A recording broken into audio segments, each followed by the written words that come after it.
السلام علیکم ورحمۃ اللہ وبرکاتہ۔ الحمدللہ رب العالمین والصلاة والسلام علی سید الانبیاء والمرسلین وعلی آلہ وصحابہ اجمعین، اما بعد فاعوذ باللہ من الشیطان الرجیم، بسم اللہ الرحمن الرحیم۔ ومنهم من عاهد الله لئن آتانا من فضله لنصدقن ولنكونن من الصالحین، صدق اللہ مولانا العظیم۔ الصلاة والسلام علیک یا رسول اللہ، الصلاة والسلام علیک یا حبیب اللہ، الصلاة والسلام علیک یا نبی اللہ، الصلاة والسلام علیک یا نور اللہ، صلی اللہ تعالی علیہ وسلم۔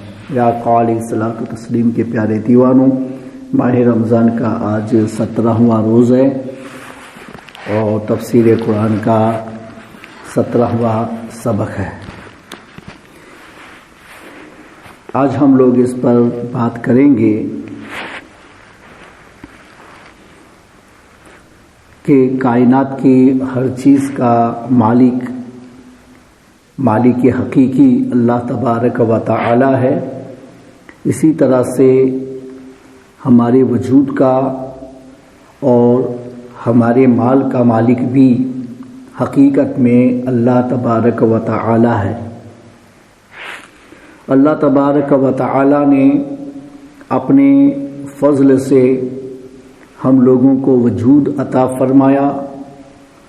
اللہ ہی کے فضل سے اور اس کی مشیت سے ہم لوگ زندہ ہیں، اور اللہ ہی کے فضل سے ہم لوگوں کو کھانے پینے رہنے سہنے کی جو ضرورتیں ہیں وہ فراہم ہو رہی ہیں۔ تو حقیقت میں مالک صرف اور صرف اللہ تبارک و تعالی ہے، اور جو چیزیں اللہ نے ہم کو عطا فرمائیں تو اگر ہم ان پر مالکی کا دعویٰ بھی کرتے ہیں تو حقیقت میں نہیں، بلکہ اللہ نے ہمیں عطا کیا، اور اللہ کی عطا کی وجہ سے ہم اس کے مالک ہے۔ تو مالک حقیقی ہم لوگ نہیں کہلا سکتے، مالک مجازی ہم لوگ کہلاتے ہیں۔ تو ہماری جان سے لے کے وجود سے لے کے ہمارے مال سے لے کے جو کچھ ہمارے پاس ہے سب کا سب اللہ تبارک و تعالی کا ہے۔ اس وجہ سے بدن کے متعلق بھی ہم لوگوں کو اللہ کے احکام معلوم کرنے پڑیں گے، چونکہ اس کا ہے اور وہ کیا چاہتا ہے، کس طرح سے چاہتا ہے اس کا چلانا، تو اسی طرح سے چلایا جائے۔ اور مال بھی جب اللہ تبارک و تعالی کا ہے تو اس میں بھی ہمیں معلوم کرنا پڑے گا کہ اللہ تبارک و تعالی مال کے سلسلے میں ہم سے کیا چاہتا ہے، کیا مطالبہ فرماتا ہے، اور ان مطالبات کو ہمیں پورا کرنا ہوگا تو ہم وفادار بھی ہیں اور اپنے امتحان میں کامیاب بھی ہیں۔ اگر بدن کے معاملے میں ہم اسلام کے احکام نافذ نہ کر سکے تو ہم اپنے بدن کے معاملے میں ناکام ہیں، اور مال کے سلسلے میں اللہ کے احکام کو ہم لوگ ملحوظ نہ رکھ سکیں تو مال کے سلسلے میں ہم ناکام ہیں۔ ہمیں کامیاب بننے کے لیے بھیجا گیا ہے، ناکام بننے کے لیے نہیں بھیجا گیا ہے۔ اس وجہ سے ایک مسلمان کی سوچ میں ہمیشہ کامیابی ہی آنی چاہیے، ناکامی کبھی نہ آنی چاہیے۔ دنیا کی کامیابی یا ناکامی یہ صرف ہم سے لگی ہوئی ایک چیز ہے، جس کا سرور ہمیں ملتا ہے یا ہمارے متعلقین کو ملتا ہے، یا وہاں کی ناکامی پر غم ہمیں ہوتا ہے، ہمارے متعلقین کو ہوتا ہے۔ بس اس کے آگے نہ یہ کامیابی پہنچتی ہے، نہ اس کے آگے یہ غم پہنچتا ہے۔ یہ کامیابی سرور بنتی ہے تو یہاں تک، اور یہاں کی ناکامی اگر غمی بنتی ہے تو یہاں تک، آگے نہیں جاتی ہے۔ مگر ہم دین اور مذہب کے امتحان میں ناکام ہو جائیں تو اس کی ناکامی ہمیں ہمیشہ نقصان پہنچا سکتی ہے، اور اگر اس میں ہم کامیاب ہو جائیں تو اس کی کامیابی ہمیشہ ہمارے لیے سرور بن سکتی ہے۔ تو مذہب و ملت میں ناکامی ختم نہیں ہوتی ہے، آگے تک جاتی ہے، اور اسی طرح سے مذہب و ملت میں کامیابی ختم نہیں ہو جاتی ہے، آگے تک جاتی ہے۔ تو ایک مسلمان کو دنیا پر بھی اپنی توجہ کرنی چاہیے، اسلام اسے روکتا نہیں کہ وہ ہماری ضرورت ہے، اور ادھر کے فیوچر اور مستقبل کا بھی خیال رکھنا چاہیے، اسلام نے ہمیں اس سے روکا نہیں ہے، مگر سب سے زیادہ ہمارا خیال دائمی زندگی کا ہونا چاہیے، ہمیشہ کی زندگی کا ہونا چاہیے، اور وہ آخرت سے متعلق ہے۔ ہمارے بدن کے ساتھ میں لگی ہوئی دو چیزیں ہیں، ایک تو ہمارا ظاہری جسم ہے اور ایک ہماری روح ہے، اور دونوں کی غذا الگ الگ ہے۔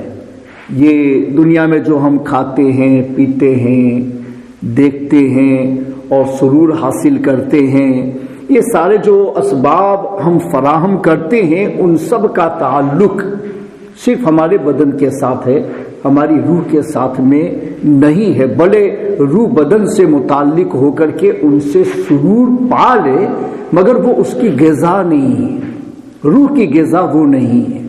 اس وجہ سے بدن مر جائے، روح الگ ہو جائے تو روح تو اپنی جگہ پر زندہ ہی رہتی ہے، اس کو تو موت آنی ہی نہیں ہے۔ خلقتم للابد، اللہ نے تم کو ہمیشگی کے لیے پیدا فرمایا ہے، بھلے تمہاری ابتدا میں ایک زمانہ تھا کہ جس میں تم نہیں تھے، هل اتی علی الانسان حین من الدہر لم یکن شیئا مذکورا، کہ ہماری ابتدا میں ایک زمانہ تھا کہ جس میں ہم نہیں تھے، کچھ بھی نہیں تھے، اللہ نے ہمیں بنا دیا عالم ارواح میں، تو تب سے لے کر کے اب ہمارے لیے ختم ہونا نہیں، تو ہم کو ازلی تو نہیں کہا جا سکتا، انسان کو ازلی بولنا تو جائز نہیں ہے، کفر ہو جائے گا، لیکن ابدی بولنا جائز ٹھہر سکتا ہے، اس وجہ سے کہ انسان کے عالم بدلتے ہیں، مگر اس کو باقی رکھا جائے گا اور جنت میں جا کر کے ہمیشہ رہے گا، کافر ہے تو جہنم میں جا کر کے ہمیشہ رہے گا، تو ادھر کفر والوں کے لیے بھی ہمیشگی ہے، ادھر ایمان والوں کے لیے بھی ہمیشگی ہے۔ اس لیے ہمارے علماء نے فرمایا خلقتم للابد، کہ تم کو ہمیشگی کے لیے پیدا کیا گیا ہے۔ تو ہمیشگی کی کامیابی حاصل کرو، اور وہ روح کی غذا کو دے کر کے ہوتا ہے کہ یہاں جتنا بھی ہے کھانا پینا رہنا سہنا، یہ سب ہمارے بدن کی غذا ہے۔ اس لیے جب ہم مر جاتے ہیں نا تو پھر اب بدن کو وہ چیز نہیں چاہیے، چونکہ روح رہی نہیں تو اس کو حاجت نہیں ہوتی ہے، تو پھر آگے کچھ نہیں جاتا ہے کہ بھئی کھانا پینا رہنا سہنا تمہارا یہاں تک تھا، وہ تم نے کر لیا، اب تمہاری روح بدن سے الگ کر لی گئی، اب بدن کو اس کی حاجت نہیں ہے، چھوڑ دو، اب اس کو قبر کے اندر لٹا دو، تو قبر میں لٹا دیا جاتا ہے، یہاں کی چیز یہاں رہ جاتی ہے۔ پتہ یہ چلا کہ ہمارے بدن کی جو غذا ہے اس کا تعلق دنیا سے ہے، دنیا تک ہے، اور دنیا سے الگ ہونے کے بعد وہ ہمارے ساتھ میں نہیں جائے گا، ختم ہو جائے گا وہیں پہ۔ اور جہاں تک ہماری آخرت کا سوال ہے اور جہاں تک ہماری روح کا سوال ہے، تو روح ہی ہمیشہ کے لیے ہے، تو اللہ نے روح کو ہمیشہ کی غذا عطا فرمائی کہ اس کو ہمیشہ رہنا ہے، تو ہمیشہ کی غذا اس کو کیسے مل سکتی ہے؟ تو اللہ نے وہ ذرائع ہماری روح کو عطا فرمائے، اور وہ اعمال ہیں، اچھے اعمال ہیں، اللہ و رسول کے فرمان پر عمل کرنا ہے، مذہبی زندگی گزارنا ہے، دین کے اوپر چلنا ہے، یہ سب ہماری روح کی غذا ہے کہ جب ہم یہاں سے پہنچتے ہیں نا عالم برزخ میں تو روح جاتی ہے، بدن کو تو قبر میں لٹا دیا، عالم میں جو پہنچایا وہ روح کو پہنچایا گیا، پھر حشر میں اٹھائے گا تو بدن بھی ساتھ میں کیا جائے گا، مگر روح اصل روح ہے، اصل انسان روح ہے، بدن کو ساتھ میں کیا گیا ہے۔ یہ اور بات ہے کہ دونوں کو ملا کر کے سب کچھ ہوگا، مگر اصل روح ہے، بدن کو اس کے ساتھ میں ملایا گیا ہے۔ اس لیے وہاں کی جو غذا ہے وہ یا تو نماز ہے، یا روزے ہیں، حج ہے، زکوٰۃ ہے، نیک اعمال ہیں، نفل نمازیں ہیں، اللہ کے راستے میں کیا ہوا صدقہ و خیرات ہے، یہ ساری چیزیں جو ہیں وہ آپ کے روح کی غذا ہیں۔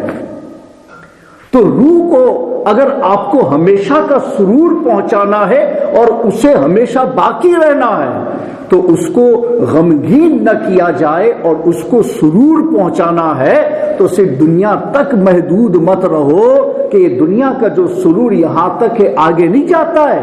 اور مذہب نے جو اعمال آپ کو دیے حقیقت میں وہ غذا ہے، وہ روح کی غذا ہے، اس سے روح کو تازگی ملتی ہے، اور یہاں سے جب وہ عالم برزخ میں پہنچتی ہے تو پھر اس روح کو انہی اعمال کا بدلہ دیا جاتا ہے اور اس کی قبر کو جنت کا باغ بنا دیا جاتا ہے۔ جب حشر میں اٹھے گا، جنت میں پہنچا کر کے دائمی سرور عطا کیا جائے گا۔ تو یہ مذہب کی غذا اللہ کی طرف سے جو ہمیں دی گئی ہے یہ دائمی غذا ہے، اور دنیا میں برتنے کے لیے جو غذا دی گئی ہے وہ فانی غذا ہے۔ اس کا تعلق یہاں تک، اور اس کا تعلق اسلام کا تعلق ہمیشہ ہمیش کے لیے آپ کے ساتھ میں رہے گا۔ پتہ یہ چلا کہ کامیاب مسلمان وہ ہے کہ جو اپنے بدن کو بھی سمجھتا ہے اللہ کا ہے، اپنے مال کو بھی سمجھتا ہے اللہ کا ہے، اور پھر اپنے بدن اور اپنے مال میں ان احکام کو نافذ کرنے کی کوشش کرتا ہے جس نے ہمیں بدن دیا اور جس نے ہمیں مال دیا۔ اور یہی تو وفاداری ہوتی ہے۔ بھائی کوئی آدمی آپ کو امانت دیتا ہے، بھائی یہ رہو، تو امانت کا آپ کو خیال رکھنا ہے، امانت کی آپ کو حفاظت کرنی ہے، اور جب وہ مانگے اس کی امانت واپس کر دینی ہے تو آپ کو امین کہا جائے گا۔ اس امانت میں آپ تبدیلی کرو، اس امانت میں آپ پرابلم کرو تو آپ کو خائن کہا جاتا ہے۔ تو بدن بھی امانت ہے اور مال بھی امانت ہے، تو پھر اس امانت میں آپ کو پوچھنا پڑے گا کہ جس نے ہمارے پاس میں امانت رکھی ہے اس کا منشا کیا ہے، اس کی چاہت کیا ہے، اس کا ارادہ کیا ہے، اس کی رضا کیا ہے، وہ ہم سے اس سے کیا کام لینا چاہتا ہے، اس سے پوچھنا پڑے گا جس کا بدن ہے، اور اسی کو پوچھنا پڑے گا جس کا مال ہے، اور وہ رب ذوالجلال ہے۔ تو اللہ نے قرآن کے ذریعے سے، نبی پاک کی سنتوں کے ذریعے سے ہم لوگوں کو بتا دیا کہ بدن میرا ہے اور اس بدن میں کیا کرنا ہے اس کا حکم میں تمہیں لگا دیتا ہوں تاکہ تم اس کے مطابق کر کے میری بارگاہ میں آؤ تو امین کہلاؤ۔ مال میرا ہے، مال کے ساتھ کیا کرنا ہے اس کے احکام میں تمہیں بتا دیتا ہوں تاکہ ان احکام پر عمل کر کے آؤ تو میری بارگاہ میں تم امین بن کے آؤ۔ گویا اللہ نے شریعت ہم کو اس لیے عطا فرمائی ہے کہ رب کی بارگاہ میں ہمیں امین کے نام سے یاد کیا جائے کہ آنے والا امانت کا خیال رکھ کے آیا ہے، لہذا وہ امین ہے۔ تو ہمیں امین بننے کے لیے بھیجا گیا ہے۔ تو بدن میں بھی خیانت مت کرنا اور مال میں بھی خیانت مت کرنا، یہی ارادہ پروردگار عالم کا ہے، اور آخرت کی کامیابی پانے کے لیے ہمیں ان قوانین کی رعایت لازم ہے۔ اب آگے بڑھتے ہیں۔ بدنی امتحان کے اوپر تو ہم لوگوں نے بہت بات کر لی، اب مال کی طرف آتے ہیں۔ کسی کو مالدار بنانا، کسی کو فقیر بنانا، لوگ ایسا سمجھتے ہیں کہ وہ کوشش پر ہوتا ہے، لیکن ایسا نہیں ہوتا۔ سم ٹائم آدمی کے اپنے بھی پرابلم ہوتے ہیں کہ وہ آدمی خود پرابلم کرتا ہے اور اس کی وجہ سے پھر برباد ہو جاتا ہے، فضول خرچی کر کے برباد ہو جاتا ہے۔ کوئی آدمی جوا کھیل کے برباد ہو جاتا ہے، کوئی آدمی شراب پی کر کے برباد ہو جاتا ہے، اور ایسے گناہوں کے بے شمار کام ہیں کہ جس سے آدمی برباد ہو جاتا ہے۔ مگر اللہ تبارک و تعالی نے ہم لوگوں کے لیے اس کا خیال فرمایا کہ ہم لوگ برباد نہ ہو جائیں، تو اللہ نے مال میں بھی قوانین نافذ فرما دیے کہ میرے بندے جوا مت کھیلنا، ورنہ میں نے جو دولت دی ہے تجھے وہ برباد ہو جائے گی۔ تو جوا حرام کر کے اللہ نے برباد ہونے سے ہمیں بتایا۔ شراب مت پینا، شراب کے نشے میں آدمی ہر گناہ کر لے جاتا ہے، وہ پھر اس میں اس کا مال بھی تباہ و برباد ہو جاتا ہے۔ شراب سے ہمیں روک دیا کہ ہمیں جو اللہ نے دولت دی ہے وہ تباہ و برباد نہ ہو جائے، تو گناہ سے روکا ہے۔ یہ بھی اللہ کا ہم لوگوں کے اوپر بہت بڑا فضل ہے۔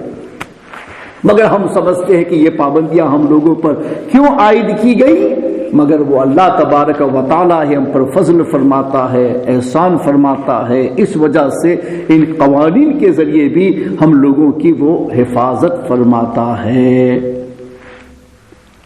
تو قرآن پاک میں بھی اللہ تبارک و تعالی نے سلسلے میں ارشاد فرمایا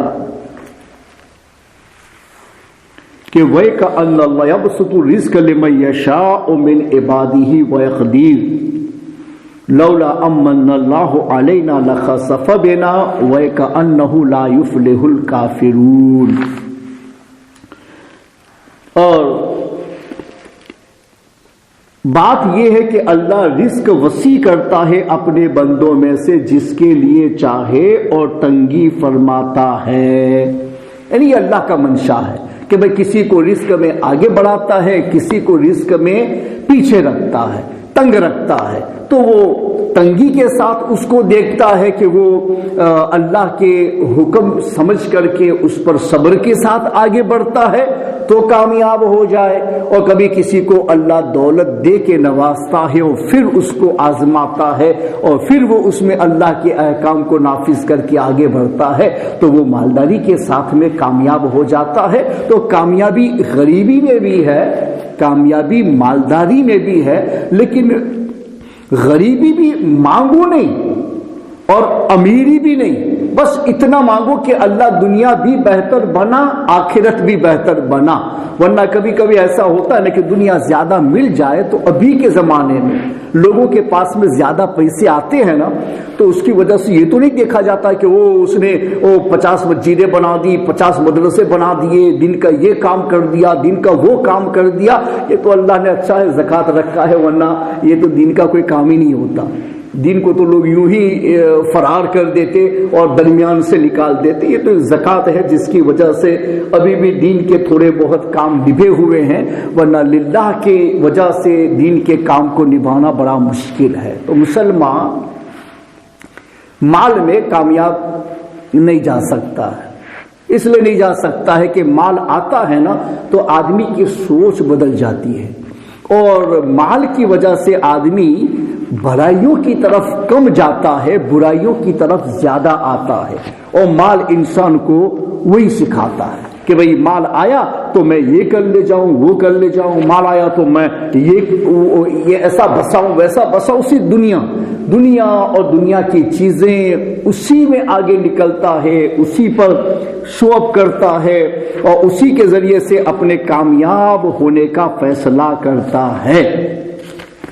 جبکہ قرآن مجید فرقان حمید میں بھی اس کا فیصلہ ہم لوگوں کو پہلے ہی سنا دیا گیا ہے تاکہ ہم لوگوں سے اس مسئلے میں کوئی کوتاہی نہ ہو سکے اور ہم سمجھ سکے کہ پیسہ انسان کے لیے اچھا ہے یا برا ہے۔ ہاں ناپ کا ہو ٹھیک ہے، لیکن اوور بھی ہوتا ہے نا تو آدمی بہک جاتا ہے۔ خود قرآن پاک میں اللہ تعالیٰ فرماتا ہے کلا ان الانسان لیطغی ان رآہ استغنی، ہاں بے شک آدمی سرکشی کرتا ہے اس پر کہ اپنے آپ کو غنی سمجھ لیا۔ پھر اللہ فرماتا ہے ان الی ربک الرجعی، بے شک تمہارے رب ہی کی طرف پھرنا ہے۔ آخر تو تمہیں رب کی طرف جانا ہے، تمہیں دولت اللہ نے دی ہے تو اس کے احکام کے مطابق اسے خرچ کرو۔ اگر تم اپنے تئیں اس کو خرچ کر کے گناہوں میں لگاؤ گے تو تم سمجھتے ہو کہ دولت سے کامیابی نہیں ملتی ہے، دولت کو اسلام کے مطابق استعمال کرنے سے کامیابی ملتی ہے۔ مگر آج لوگ تنہا دولت کو کامیاب سمجھتے، کسی کے پاس میں بہت دولت آ گئی تو سمجھیا فلاں بڑا کامیاب ہے، فلاں بڑا نصیبہ ور ہے، اللہ نے اس کو کتنا دیا، اللہ اس پر کتنا مہربان ہے۔ مگر ایک آدمی بہت نمازی ہے، بہت دیندار ہے، بہت پرہیزگار ہے، بہت اللہ و رسول کے فرمان پہ عمل کرتا ہے، مگر مالی اعتبار سے کمزور ہے تو لوگ یہ کہتے ہیں یار یہ فلاں فقیر ہے، اس کے پاس کچھ نہیں ہے، اللہ اس کو پسند نہیں کرتا ہے، اللہ اس سے ناراض ہے، اس کے پاس میں کچھ بھی نہیں ہے، اس کے فاقے گزر رہے اور ادھر اس کی تعریف کر رہے۔ حالانکہ یہ مینٹلٹی ٹوٹلی اسلام کے 100% خلاف، یہ نہیں کہ تھوڑا پرسنٹیج میں آپ کو نکال دوں کہ چلو رائٹ ہے، نہیں، 100% غلط، کہ جس کے پاس میں دین نہیں آیا وہ دولت میں تم جتنا گنا رہے ہو کچھ نہیں ہے۔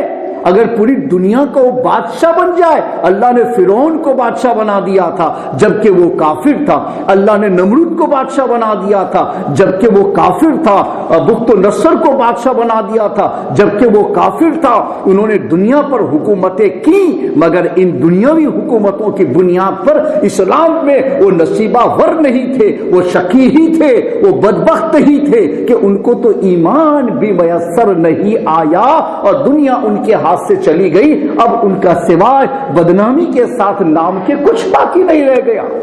تو دنیا کی دولت کو نصیب مت سمجھو، ہاں دنیا کی دولت بھی ہے اور اتنا ہی وہ دین میں بھی آگے جا رہا ہے، تو سمجھو یہ آدمی نصیب والا ہے کہ اللہ نے اس کو دنیا بھی دی ہے اور آخرت کی دولت سے بھی نوازا ہے، دونوں میں بہتر ہے، تبھی کامیاب ہے، ورنہ عام طور پر ایسا ہوتا نہیں ہے۔ بہت سارے لوگ ہیں پہلے بڑے اچھے ہوتے ہیں، بڑے دیندار ہوتے ہیں، بڑے پرہیزگار ہوتے ہیں، مسجدوں میں حاضری دینے والے ہوتے ہیں، اسلام کے تقاضوں پر عمل کرنے والے ہوتے ہیں، مگر وہ کسی طرح سے دنیا میں آگے نکل جاتے ہیں، اور دنیا میں کیا آگے نکلے، اب مسجد میں آنا بند، مسجد کی طرف رخ کرنا بند، نبی کی سیرت پہ چلنا بند، متقیوں کے لباس کو پسند کرنا بند، ساری چیزوں سے نکل کر کے اب ٹپ ٹاپ ہو کر کے لوگوں کے سامنے جاتا ہے، اس لیے کہ وہ مالدار بن گیا۔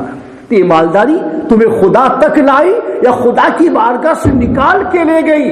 جو مالداری تمہیں خدا سے قریب لائے وہ تو ضرور اللہ کی بارگاہ میں شکر کرنے کے لائق ہے، اور جو مالداری تمہیں اللہ سے دور لے جائے ضرور اس میں تم ناکام ہو، اب تم سعید نہیں ہو، تم شقی ہو کہ مال کے ذریعے سے تمہارا امتحان لیا گیا، تم اللہ سے نزدیک نہ ہوئے، اللہ سے دور نکل گئے۔ تو جو لوگ دیندار نہیں ہیں، پرہیزگار نہیں ہے، وہ چھوٹے موٹے 5-25 مکان کے نہیں، وہ پورے شہر کے مالک بھی ہو جائیں نا، پھر بھی تم اسلام کے نظریے میں اسے سعید مت سمجھنا، اسے نیک بخت مت سمجھنا، اس لیے کہ وہ تو امتحان میں مکمل ناکام ہو چکا ہے۔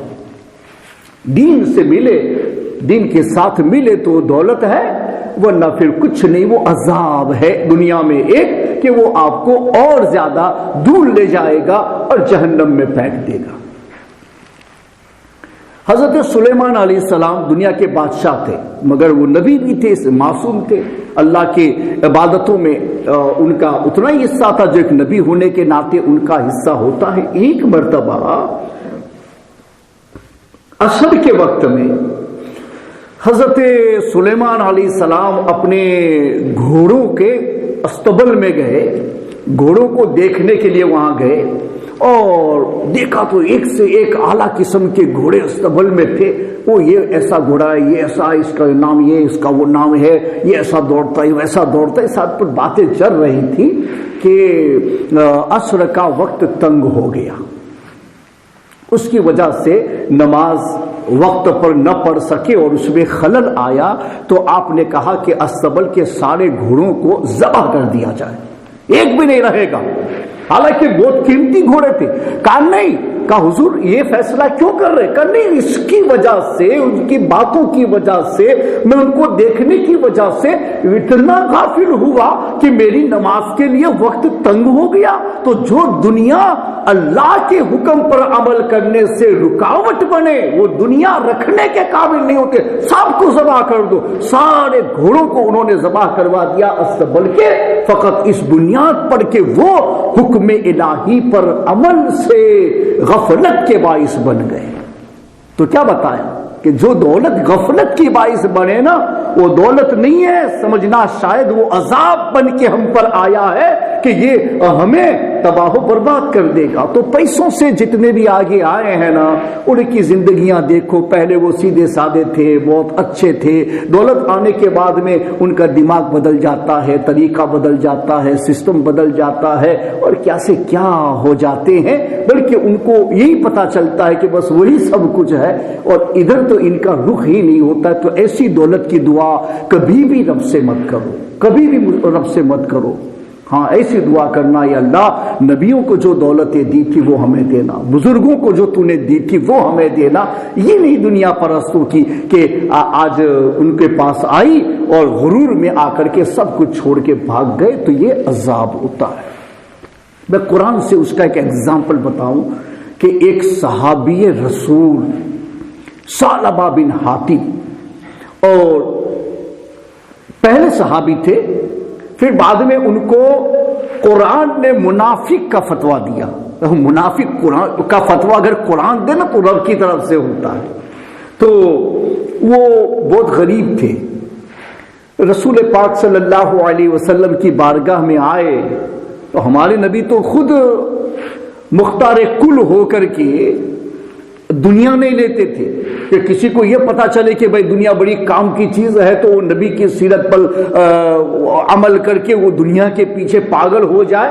تو ہمارے نبی مختار کل تھے، زمین کی کنجیاں نبی کے حوالے کر دی گئی تھی۔ وہ آپ نے خود ارشاد فرما، بخاری کی حدیث ہے کہ اگر میں کہہ دوں تو مکہ کے پہاڑ سونا بن کے میرے ساتھ میں چلیں، مگر اس کے باوجود آپ نے بندہ نبی ہونا پسند کیا، عبد نبی ہونا پسند کیا، بادشاہ نبی ہونا پسند نہیں کیا، تاکہ دنیا میں رسول پاک کی سیرت سے لوگوں کو پتا چلے کہ ہمارے نبی نے جان بوجھ کے اس دنیا کو ٹھکرا دیا اور اسے اپنے قریب نہیں آنے دیا۔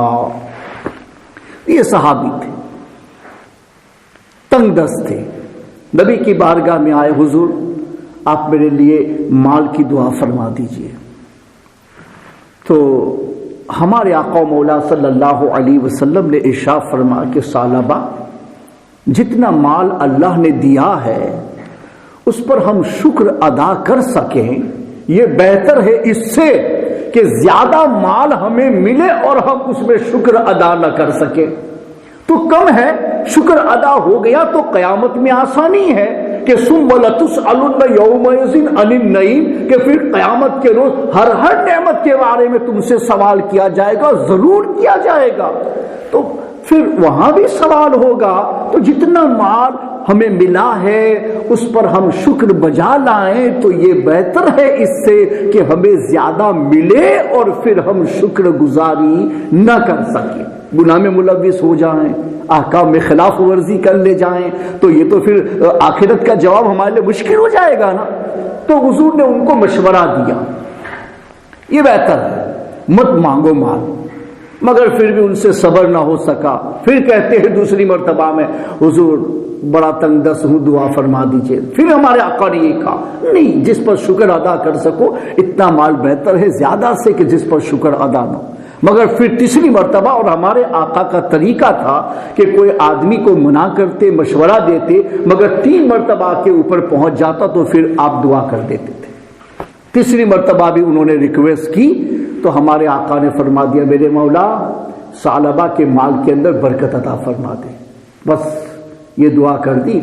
اب ثعلبہ نے بکری خریدی، اب اس کے بچے ہوئے، پھر بچے ہوئے، پھر بچے ہوئے، پھر بچے، اتنا ہوا مال، بکریاں رکھنے کی جگہ شہر میں رہنے کی مدینہ میں، وہ شہر سے باہر چلے جانا پڑا ان کو۔ پہلے ساری نمازیں حضور پاک صلی اللہ علیہ وسلم کے پیچھے پڑھتے تھے، اب 1-2 نماز میں آ جاتے ہیں اور باقی اپنے بکریوں کے چرانے میں وہ جنگلوں میں باہر رہتے۔ پھر اتنی بڑی کہ اب دن میں ایک بھی نماز میں نہیں آتے تھے، جمعہ میں آ جاتے تھے اور پھر باقی نمازوں میں آتی نہیں تھی، وہ اپنا مال لے کر کے جنگل میں تھے۔ حضور پاک صلی اللہ علیہ وسلم نے پوچھا کہ ثعلبہ کا کیا حال ہے؟ افسوس ثعلبہ، افسوس، میں نے اسے منع کیا تھا کہ مال کی دعا مت کرا، مگر اس نے میرے مشورے پر عمل نہیں کیا۔ افسوس ثعلبہ، افسوس۔ ہمارے آقا نے افسوس کا اظہار فرمایا۔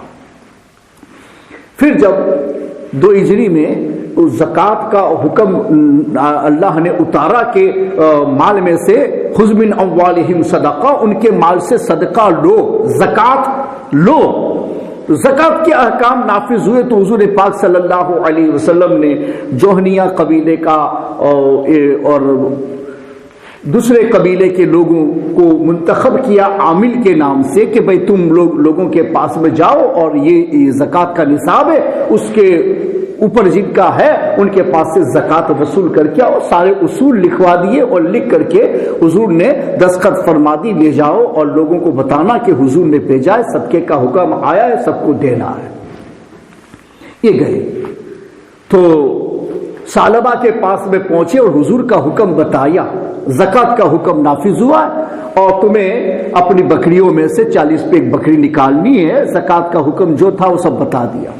تو ان کے پاس میں ہزاروں بکریاں تھیں، اب وہ 40 پہ ایک نکالنے جائے تب بھی کئی بن سکتی تھی، تو انہوں نے یہ سوچنے کے بعد میں کہا کہ یہ تو ایک ٹیکس لگتا ہے یا ٹیکس کی طرح سے بات ہو گئی ہے، یہ تو مال سے ٹیکس وصول کیا جا رہا ہے۔ ایسا کرو تم لوگ پہلے دوسروں سے زکات وصول کرو، آخر میں میرے پاس میں آنا۔ ٹھیک ہے، یہ لوگ گئے دوسروں سے، انہوں نے زکاتیں وصول کی اور کتنوں نے عمدہ سے عمدہ مال دیا، کہا نہیں عمدہ کا حکم نہیں دیا، میڈیم چاہیے، کہا نہیں پھر بھی لے جاؤ، اللہ کا ہے تو عمدہ عمدہ۔ لوگوں نے بڑھ چڑھ کے اس میں حصہ لیا۔ سب سے وصول کرنے کے بعد پھر ثعلبہ کے پاس میں آئے، پھر کہا ثعلبہ اللہ کا حکم ہے، رسول اللہ نے ہمیں یہ لکھ کر کے بھیجا ہے۔ پھر وہ کہتے ہیں کہ یار یہ تو ایک ٹیکس ہے، مال پر ٹیکس لگایا جا رہا ہے، نہیں دیا، ٹھیک ہے جاؤ میں سوچوں گا اور اس کے بعد میں فیصلہ کروں گا۔ انہوں نے زکات نہیں دی، انکار کر دیا۔ انہوں نے آ کر کے رسول پاک کو بتا دیا عاملوں نے کہ بھائی حضور بات سب نے تو دے دی ہے اور ثعلبہ نے منع کیا ہے، اور کہتا یہ تو ٹیکس لگایا جا رہا ہے۔ تو قرآن مجید فرقان حمید کی آیت نازل ہوئی اور ان کی آخرت کی حالت وہ اللہ جانے، مگر دنیا میں ان کے لیے جو حکم ہے میں ابھی آپ کو بتا رہا ہوں۔ وَمِنْهُمْ مَنْ عَاهَدَ اللَّهَ لَئِنْ آتَانَا مِنْ فَضْلِهِ لَنَصَدَّقَنَّ وَلَنَكُونَنَّ مِنَ الصَّالِحِينَ۔ اور ان میں کوئی وہ ہیں جنہوں نے اللہ سے عہد کیا تھا کہ اگر ہمیں اپنے فضل سے دے گا تو ہم ضرور خیرات کریں گے اور ہم ضرور بھلے آدمی ہو جائیں گے، نیک بھی بنیں گے اور صدقہ و خیرات بھی کریں گے، صرف اپنے لیے نہیں رکھیں گے، اللہ نے جو حکم دیا اس میں بھی خرچ کرنے کی کوشش کریں گے۔ عہد کیا تھا نبی سے، اور نبی سے عہد کرنا خدا سے ہوتا ہے، اور نبی نے ان کے لیے دعا کر دی، اللہ نے دیا تو اب وہ مکر گئے اور اللہ کا حکم زکات کو ٹیکس کہنے کے لیے تیار ہو گئے۔ فَلَمَّا آتَاهُم مِّن فَضْلِهِ بَخِلُوا بِهِ وَتَوَلَّوْا وَهُم مُّعْرِضُونَ۔ تو جب اللہ نے انہیں اپنے فضل سے دیا اس میں بخل کرنے لگے اور منہ پھیر کر پلٹ گئے اور اللہ کے حکم کو ٹیکس کہہ کر کے انکار کر دیا زکات کا کہ اب ہم نہیں دیں گے۔ فَعَاقَبَهُمْ نِفَاقًا فِي قُلُوبِهِمْ إِلَى يَوْمِ يَلْقَوْنَهُ بِمَا أَخْلَفُوا اللَّهَ مَا وَعَدُوهُ وَبِمَا كَانُوا يَكْذِبُونَ۔ تو اس کے پیچھے اللہ نے ان کے دلوں میں نفاق رکھ دیا اس دن تک کہ اس سے ملیں گے بدلہ اس کا کہ انہوں نے اللہ سے وعدہ جھوٹا کیا، اور بدلہ اس کا کہ جھوٹ بولتے تھے۔ پھر اللہ فرما الم یعلموا ان اللہ یعلم سرهم ونجواهم وان اللہ علام الغیوب۔ کیا انہیں خبر نہیں کہ اللہ ان کے دل کی چھپی اور ان کی سرگوشی کو جانتا ہے، اور یہ کہ اللہ سب غیبوں کا بہت جاننے والا ہے۔ تو اللہ نے واضح فرما دیا تم جو بولتے ہو اللہ سنتا ہے، تمہارے الفاظ اللہ کو معلوم ہے کہ تم نے زکات کے حکم پر جواب کیا دیا، تو مال تو خدا نے دیا تھا، دعا تو نبی نے کی تھی، اور پھر وعدہ کر کے تم مکر گئے۔ تو اللہ فرماتا ہے کہ نفاق ہم نے اس کے دل میں ڈال دیا، جب تک وہ ہم سے ملاقات نہ کرے۔ تو یہ فتویٰ آ گیا، صحابی رسول تھے، حضور پاک نے صحیح مشورہ دیا، مگر انہوں نے مال کی وجہ سے اپنے آپ کو سنبھال نہ پائے، تو انہوں نے زکات کا انکار کر دیا معاذ اللہ، اور اس کی وجہ سے اللہ کا یہ حکم آ گیا۔ پتہ یہ چلا مال کا امتحان اتنا آسان نہیں ہے، بڑا مشکل ہے، اور اس امتحان سے گزر کر کے کامیاب ہو جانا یہ سب کے بس کی بات نہیں ہے۔ اس لیے اللہ سے صرف دنیا مت مانگو، بہتری مانگو، یا اللہ ربنا آتنا فی الدنیا حسنہ وفی الآخرۃ حسنہ۔ میرا رب دعا سکھا رہا ہے کہ مانگنا ہے تو مال کی دعا مت مانگنا، بہتری کی دعا مانگنا، تاکہ یہاں بھی تو بہتر رہے وہاں بھی تو بہتر رہے۔ مالداری سے آدمی اپنے آپ کو بہت کم بچا پاتا ہے، اور صحیحین میں ایک روایت اور ہے، میں وہ بھی آپ کو بتا دوں تاکہ آپ کو پتا چلے کہ مال کے امتحان میں کامیابی بڑی مشکل ہے اور آدمی اس میں کیا سے کیا ہو جاتا ہے۔ حضرت ابو ہریرہ سے اس کی روایت ہے، فرماتے ہیں کہ اگلی قوموں میں، یعنی ہم سے پہلے کی امت کا واقعہ رسول پاک نے بتایا ہے کہ اہل کتاب میں سے ایک قوم کے اندر اللہ تبارک و تعالی نے 3 آدمیوں کا امتحان لیا، مال کے ذریعے سے اور بدن کی صحت کے ذریعے سے۔ ان میں سے ایک اندھا تھا اور ایک آدمی کوڑی تھا اور ایک گنجا تھا۔ گنجا جس کو بالکل بدن پہ بال ہی نہ ہو، بالکل بال سے اس کو محروم کر دیا جاتا، اس کو گنجا کہتے ہیں۔ اور ایک کوڑی تھا جس کی وہ چمڑی نکل جاتی ہے اور بدن پھر اس کا بدن سے چمڑی نکل جاتی ہے، وہ ایک بیماری ہوتی ہے، اس کو اپنے یہاں کوڑ کہا جاتا ہے۔ تو ایک آدمی وہ تھا، تو 3 آدمی، تینوں فالٹی ہے۔ ایک کے پاس بالکل بال ہی نہیں ہے، اور دوسرا ہے کہ وہ اندھا ہے، اور تیسرا ہے کہ اس کی چمڑی نکل جا رہی ہے تو وہ صورت بہت خراب سی نظر آ رہی ہے، تو وہ کوڑی ہے۔ اللہ نے تینوں کا امتحان لیا، فرشتے کو بھیجا، فرشتہ ان کے پاس میں آیا انسانی صورت میں، اور اس سے کہا، سب سے پہلے وہ کوڑی کے پاس میں گیا، کوڑی سے پوچھا بھائی تمہاری حالت کیسی ہے؟ کہا بہت خراب ہے، کیا چاہیے؟ کہا اللہ تعالیٰ یہ چمڑی صحیح دے دے، یہی بہت بڑی غنیمت ہے۔ تو اس نے کہا کہ ٹھیک ہے چلو۔ فرشتے نے اس پر ہاتھ پھیرا، اس کا بدن اچھا ہو گیا، چمڑی آ گئی، اللہ کی طرف سے بھیجا تھا، میرکل ہی تھا، اللہ کی طرف سے بھیجا، پوری چمڑی آ گئی، بالکل صحیح ہو گیا۔ پھر اس کو ایک اونٹ دیا، اور وہ پریگننٹ اونٹ کہ بچہ دینے کے بالکل نزدیک تھا، اس کو دیا کہ لو یہ مال کے طریقے سے ہم تمہیں دیتے، دعا کرتے اللہ اس کے مال میں برکت دینا، دے کر کے یہ فرشتہ چلا گیا۔ پھر وہ گنجے کے پاس میں گیا جس کے بال نہیں تھے، اس سے پوچھا بھائی تمہاری حالت کیسی ہے؟ کہ مت پوچھو نہیں یار، بال نہیں ہے اور اچھا نہیں لگتا ہوں، تو اچھے سے بال مل جاتے نا تو اللہ کا کرم ہو جاتا۔ کہا ٹھیک ہے۔ فرشتے نے ہاتھ پھیرا، بال اس کے بدن پر آ گئے، خوبصورت بال مل گئے۔ ایک گائے دی پریگننٹ، کہا لو مال بھی دیتا ہوں، دعا کرتا ہوں اللہ سے اللہ اس کی گایوں میں برکت دینا، اس کے مال میں برکت دینا۔ فرشتہ یہ کہہ کے چلا گیا۔ اندھے کے پاس آیا، اندھے سے پوچھا بھائی کیسی حالت ہے؟ کہا مت پوچھو یار، آنکھیں نہیں ہیں، کچھ دیکھ نہیں پاتا ہوں، بڑا اپاہج ہوں، مجبور ہوں، کیا چاہیے؟ کہا بس آنکھیں مل جائے تو اللہ کا بہت بڑا انعام مل جائے گا۔ کہا ٹھیک ہے۔ اس نے فرشتے نے اس کے سر پہ ہاتھ رکھا، اس بینا ہو گیا، آنکھیں آ گئی۔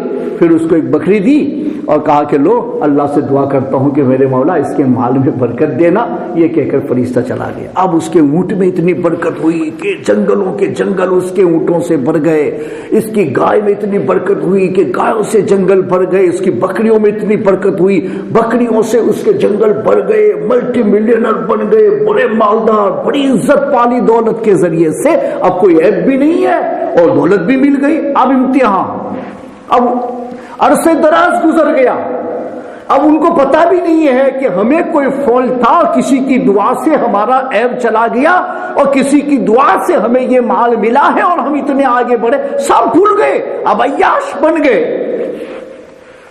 امتحان ہوا، اللہ نے فرشتے کو بھیجا، جاؤ اب فقیر بن کے جاؤ اور امتحان لو۔ تو فقیر بن کے فرشتہ آیا، آ کر کے پہلے وہ کوڑی سے ملا، کہا دیکھو پہلے تم بیمار تھے، تمہیں ایسا کوئی مرض تھا، اللہ نے تم کو شفا عطا فرمائی، تم غریب تھے، اللہ نے تمہیں مال دیا، پھر تم اتنے مالدار ہو گئے۔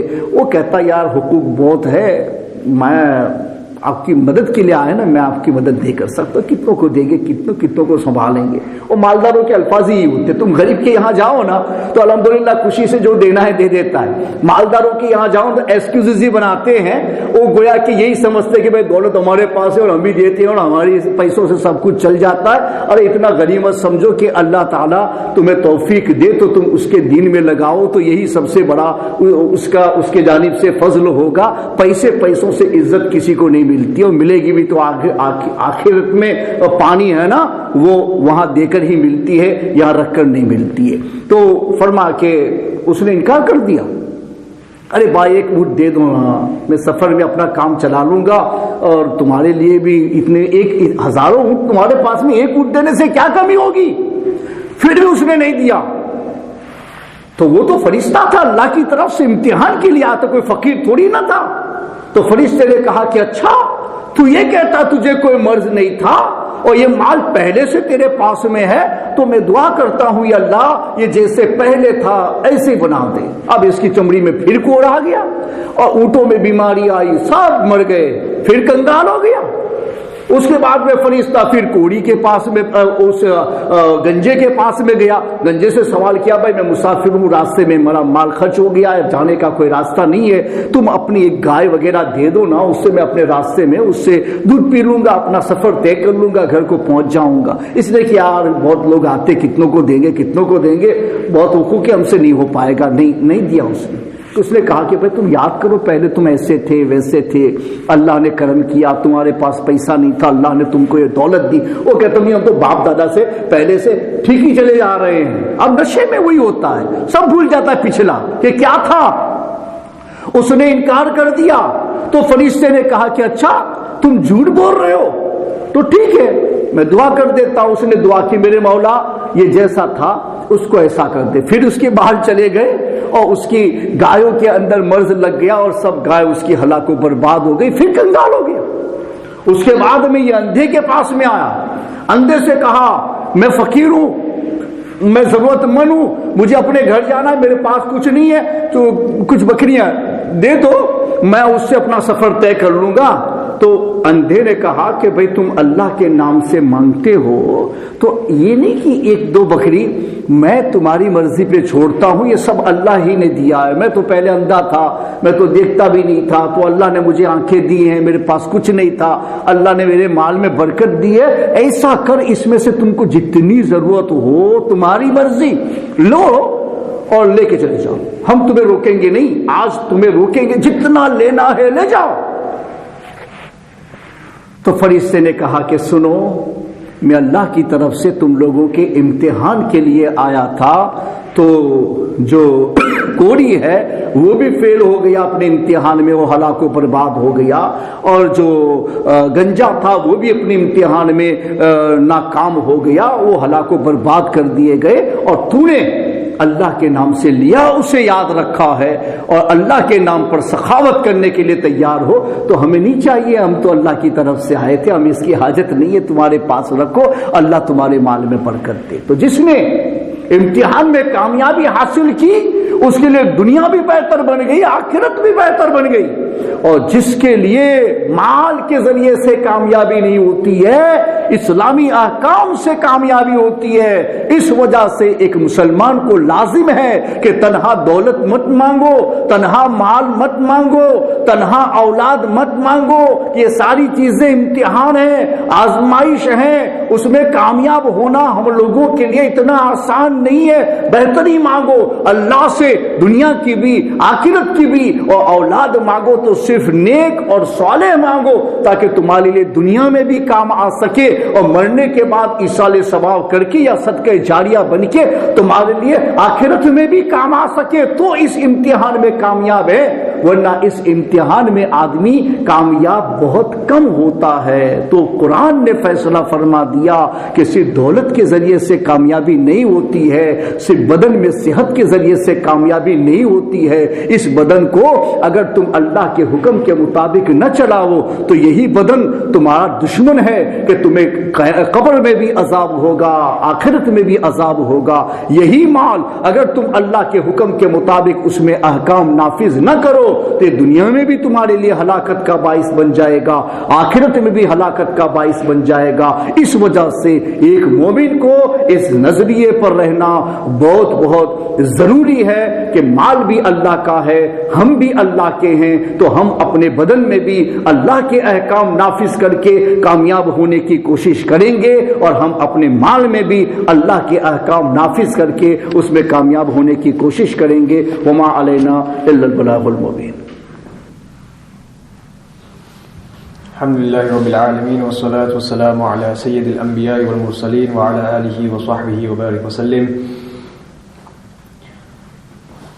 Today's discussion is on wealth and the accumulation of wealth. We know as Muslims that the true and real owner of everything is Allah subhanahu wa ta'ala. He created it all, so Allah subhanahu wa ta'ala owns everything in this world. So this includes ourselves as humans, and this includes our wealth as well. The money that we have, the possessions that we have, all of this, the true and real owner of all of it is Allah subhanahu wa ta'ala. Through His grace and mercy, Allah subhanahu wa ta'ala granted us existence. And it's through His will that we are alive, and it is through His compassion and mercy that we receive provisions and sustenance. So whatever wealth we receive, whatever possessions we receive, even our own life is given to us by Allah subhanahu wa ta'ala. So if the ultimate owner of our body, our wealth and everything that we have is Allah subhanahu wa ta'ala, then we should be using those things for the sake of Allah subhanahu wa ta'ala, or as Allah subhanahu wa ta'ala has instructed for those things to be used.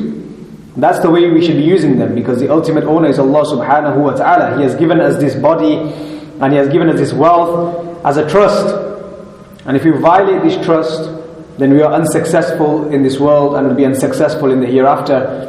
And if we uphold this trust that Allah subhanahu wa ta'ala has given us, this body and this wealth that Allah subhanahu wa ta'ala has given us, then we'll be successful in the dunya and successful in the hereafter from an Islamic perspective. If we succeed or fail in the world from a worldly perspective, what the world considers success and failure, which is accumulation of wealth and being successful from a worldly perspective, then this is limited to this world. Once you die, no one will bother, no one will care about how successful you are in the world, or how successful or how much of a failure you were in the world from a worldly perspective, how much money you accumulated or where you reached from a worldly perspective. After you die, this all ends. But if you are successful in this world from an Islamic perspective, then the consequences are blissful enjoyment in the hereafter, and this is eternal. So if you are successful from an Islamic perspective or unsuccessful from an Islamic perspective, then you will have eternal consequences for this success or failure in this world. Whereas if you succeed or fail in this world from a worldly perspective, then when you die, it ends. No one bothers or no one cares with how successful you were from a worldly perspective after you die. But if you are successful in this dunya from an Islamic perspective, then you are successful in the hereafter, eternally. And if you are unsuccessful in this dunya from an Islamic perspective, then you are unsuccessful eternally if you are a disbeliever. And if you are a believer, then you will go to Jahannam at least for a short while for the sake of punishment. But to be successful in this dunya, you must do what Allah subhanahu wa ta'ala has instructed us to do. So our connection with our body is with our body and with our soul, and the soul is connected to our body, and the food and nutrition is only for the body, not for the soul. The soul does not require this nutrition of the world. The nutrition of the soul is good deeds. The soul is what is transferred from world to world. This is the essence of a person. It's transferred from world to world. It was transferred from the world of souls to this world, and then from this world it will be transferred to the world of barzakh when you die, and then from there it will be transferred to the hereafter. But the body is a vessel for the soul at each point. The body is given as a vessel. It carries this soul, but the essence is the soul. And the nutrition of the soul is good deeds, not food. The nutrition of the body is food and other things that we consume, but the nutrition of the soul is only good, and that is the essence of a person. So with regards to wealth, Allah subhanahu wa ta'ala says in the Quran that Allah subhanahu wa ta'ala eases and restricts the sustenance of whoever He wills. Ultimately, it is Allah subhanahu wa ta'ala who provides the sustenance. It is Allah subhanahu wa ta'ala who provides the wealth. It is Allah subhanahu wa ta'ala who gives us all of these things in the world. So it is Allah subhanahu wa ta'ala who decides how much He gives to each person. And we must understand that too much wealth in this world, it changes a person's mindset. Many people feel that having too much wealth, having a lot of wealth is a great blessing. But the people who have true understanding know that having too much wealth is actually a very big test from Allah subhanahu wa ta'ala. As too much wealth generally changes a person's mindset. In the Quran, Allah subhanahu wa ta'ala says that indeed man is surely rebellious, and he considers himself to be independent. Indeed, to Allah subhanahu wa ta'ala is the return. A person, when he gets a lot of wealth, he becomes rebellious. He turns away from Allah subhanahu wa ta'ala. He feels that this wealth is his and he can do whatever he wants with this wealth. He considers himself independent now. That he has this wealth, he does not need Allah subhanahu wa ta'ala. This is what man becomes when he has wealth. He becomes rebellious and turns away from Allah subhanahu wa ta'ala and feels as though he no longer needs Allah subhanahu wa ta'ala because of this wealth. But this person does not realize. A person who has understanding knows that indeed to Allah subhanahu wa ta'ala is the ultimate return. So you may have all of this wealth in this world, but in the end you will return to Allah subhanahu wa ta'ala, and you will have to answer for whatever you did with that wealth and however you lived your life. Our Prophet sallallahu alaihi wasallam, despite having the keys to the treasures of this world, he intentionally stayed away from accumulating worldly wealth. And there must be a particular reason why the Prophet ﷺ stayed away from accumulating worldly wealth. It's because it is a major test from Allah subhanahu wa ta'ala, especially when a person accumulates wealth on top of wealth. It changes this person's mindset, and as the Quran has indicated, he becomes rebellious and he feels as though he is independent and he no longer needs Allah subhanahu wa ta'ala. So he begins to do things which are contrary to Islam. So having a lot of wealth is actually a very difficult test, and it's very difficult to actually pass this test. Then the people who understand know that having less wealth is better than having a lot of wealth, due to the test that Allah subhanahu wa ta'ala puts people through who have wealth. And there is a very interesting incident from the previous nations that Allah subhanahu wa ta'ala has sent from the Israelites, that the Prophet sallallahu alaihi wasallam has narrated this. The Prophet ﷺ narrates this incident from the life of the Israelites, that Allah subhanahu wa ta'ala will to test 3 Israelis from the previous nations. One of them was a leper, the other was a blind man, and the other was a bald-headed man. He did not have hair. So Allah subhanahu wa ta'ala sent an angel who came to the leper first, and he said that, "What thing do you like the most?" And he replied that, "I want good color, good complexion and good skin, because people have a strong aversion to me. People despise me for my skin." So the angel touched him and his illness was cured and he was given beautiful skin. And the angel asked him that, "What kind of property do you like the best?" So he replied that, "I like camels."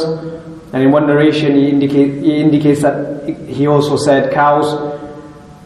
So he was given a pregnant she-camel, and the angel said to him that, "May Allah subhanahu wa ta'ala grant blessings in this." Then the angel went to the bald-headed man and said to him that, "What do you like the most?" And he said that, I want good hair, and I wish to be cured of this disease that I have, because people despise me for it." So the angel touched him and he was cured, and he was given good hair. And the angel asked him that, "What kind of property do you like the best?" So he replied, "I like cows." So the angel gave him a pregnant cow and said that, "May Allah subhanahu wa ta'ala bless you in it and grant you abundance in this wealth." Then the angel went to the blind man and asked him, "What thing do you like the best?" And he said that, I would like that Allah subhanahu wa ta'ala restores my eyesight so that I can see people. The angel then touched his eyes, and his eyesight was returned to him. And the angel asked him that, "What kind of property do you like the best?" And he replied, "I like sheep." So the angel gave him a pregnant sheep. Afterwards, when all of these animals gave birth to their young and this multiplied and multiplied, so much so that they had so much blessings in their wealth that they can fill valleys and valleys of each of the animals that was given to them. Then the angel came to them to test them, and he came to the leper and disguised himself as a leper. The angel was disguised as a leper, and he said to the person who had leprosy previously but was cured, he said, I'm a poor man and I've lost everything, so give me something or help me. And he said, in the name of the one who has given you such good, beautiful skin and such property, give me something. And the man replied that I have many obligations, I cannot give you anything. I have many things to fulfill, many responsibilities, and what can I give you? So the angel said that I think I know you. Were you not the leper that the people used to despise? And were you not poor that Allah subhanahu wa ta'ala then gave you all of this property? And then he replied, no. He began to lie, and he said, this is not me. I received all of this from inheritance, from my forefathers. So the angel then said to him that if you are lying, then Allah subhanahu wa ta'ala will make you as you were before, meaning a leper. Then the angel went in the form of a bald man to the person who previously was a bald man, and he asked him again the same question to give him something, and this person lied again. And the angel then said to him that if you are lying, then Allah subhanahu wa ta'ala make you as you were before. Then the angel disguised himself in the shape of a blind person, a blind man, and he went to the person who was previously blind, and he said that I am a poor man, I'm a traveler, I have nothing, give me something and help me. So this blind man then said that no doubt that Allah subhanahu wa ta'ala I was blind once, and Allah subhanahu wa ta'ala gave me back my eyesight, and I was poor, I had nothing, and Allah subhanahu wa ta'ala made me rich. So take anything that you wish from my property, take whatever you want. By Allah, I will not stop you from taking anything, because it's all a blessing from Allah subhanahu wa ta'ala, so take everything. So the angel then said that keep your property with you. You have been tested by Allah subhanahu wa ta'ala, and Allah is pleased with you, and He is displeased with your two companions, the two others that were tested. So from this incident, from this story, we can see that there were 3 people who were tested, and the majority of them failed in this test of wealth. Only one of them succeeded. If you look at it from a percentage, then 66% failed. So in the same way, in this world, the majority of people fail the test of wealth, and only a few people succeed in this test of wealth. When they're given wealth and they give it in the way of Allah subhanahu wa ta'ala, this is succeeding with the test of wealth. Whereas those people who accumulate wealth and they're not given the way of Allah, and they begin to move away from their obligations, then they have failed this test of wealth. This is why it is much better to have less wealth rather than having much wealth, as most people fail in this test of wealth. So may Allah subhanahu wa ta'ala give us the ability to act upon the teachings of Islam. Assalamu alaikum.